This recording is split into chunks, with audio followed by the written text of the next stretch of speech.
महाविद्यालय 44तम प्रतिष्ठा दिवस समारोह। बालुगा महाविद्यालय 44तम प्रतिष्ठा दिवस समारोह परिचालना परिषदर सभापति इंग प्रभास कुमार सुंदराय अध्यक्षतार अनुष्ठित होइछि। प्रारंभ में अतिथि माने श्री जगन्नाथ मृति निकट में प्रदीप प्रज्वलन पूर्वक समारोह उद्घाटन करबा परे सेमानंकु महाविद्यालय पक्षरु संबर्धित करा जायतिला। छात्री माने प्रारंभिक संगीत गान करबा परे अध्यापक डॉक्टर कैलाश चंद्र महाराणा अतिथि मानकर परिचय प्रदान करथिले। एहा परे अध्यक्ष डॉक्टर लक्ष्मीधर सुबुदी स्वागत भाषण और संपादयिक विवरणी प्रदान करथिले।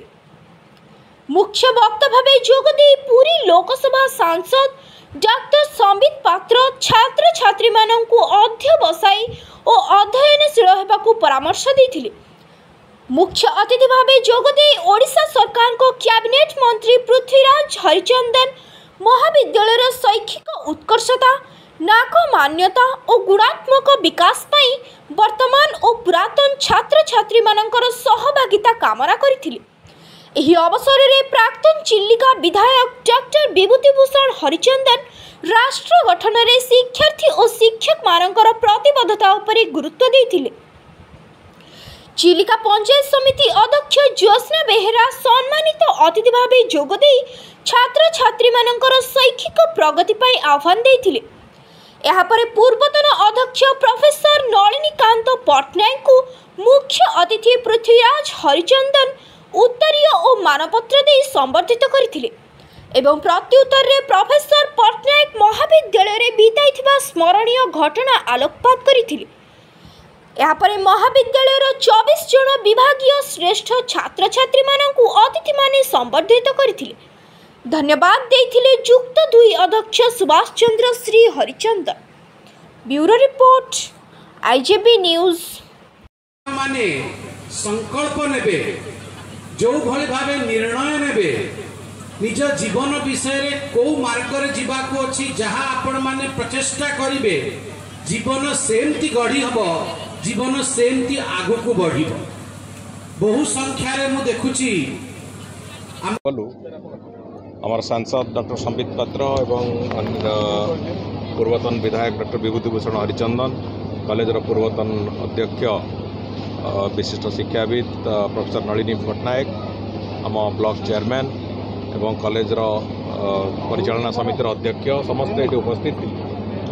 गोटे कथा हूँ जेकोसी शिक्षानुष्ठान गोटे दिन में तैयारी हुए जमी कह जाए रोम गोटे दिन में तैयारी नाला से भाव में पूरा कौन भी शिक्षानुष्ठान गोटे दिन में तैयारी हुए। बहु विशिष्ट लोकंकर अध्यवसाय तांकर झाड़ तांकर योजना तांकर लक्ष्य तांकर स्वप्न तांकर परिश्रम को नहीं गोटे शिक्षानुष्ठान तैयारी हुए। तेणुक आज बालुगाँ कॉलेज भी जो स्थिति रे पहुँची सबुठ खुशीर कथा हूँ जे कॉलेज आज तारीख में जो भली भाव में आशानुरूप फलाफल दवा कथा परीक्षा मानक से भली फलाफल ये से दौरान एवं विशेष करके ये कॉलेज को आगु को नवापाई आम मानकर संपूर्ण सहयोग सहभागिता रहिबो। डॉक्टर संबित पात्र भी से कथा कहिसंती एवं मु भी से कथा कहिकी जाइछि एठी पिला माननकु जे ए कॉलेज को आगु को नवापाई एक उत्कर्षता दिगरे गति करबा पई जहाँ जहाँ आवश्यकता ताको निश्चित भाव में करा जिवो।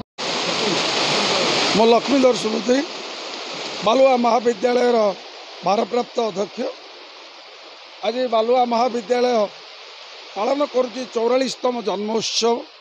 यही उपलक्षे आज आमर यही भव्य समारोह रे जोगदे चिलिकार विधायक मान्यवर कैबिनेट मंत्री आईन पूर्त और अबकारी विभाग श्रीजुक्त पृथ्वीराज हरिचंदन माननीय सांसद पुरी डाक्टर संबित पात्र महोदय एवं ए महाविद्यालय प्राक्तन सभापति तथा 3 थर एमएल डाक्टर विभूतिभूषण हरिचंदन महोदय आज माननीय अतिथि माने आमको खूब उत्साहित करथिले और आमर जो वास्तव समस्या चिलिका कूल हेतु आमर गृह निर्माण पर आमर भित्तिभूमिर बहुत अभाव अच्छी एक विज्ञान श्रेणी गृह निर्माण पर आम अनुरोध रखी एवं भविष्य में नाक मूल्यांकन आम अनुरोध रखी आम अनुरोध रखी 2टी सबुदिनिया खेल पड़िया आमर एठारे करा जाऊ ता से आमको प्रतिश्रुति देइछंती ଏବଂ କହିଛନ୍ତି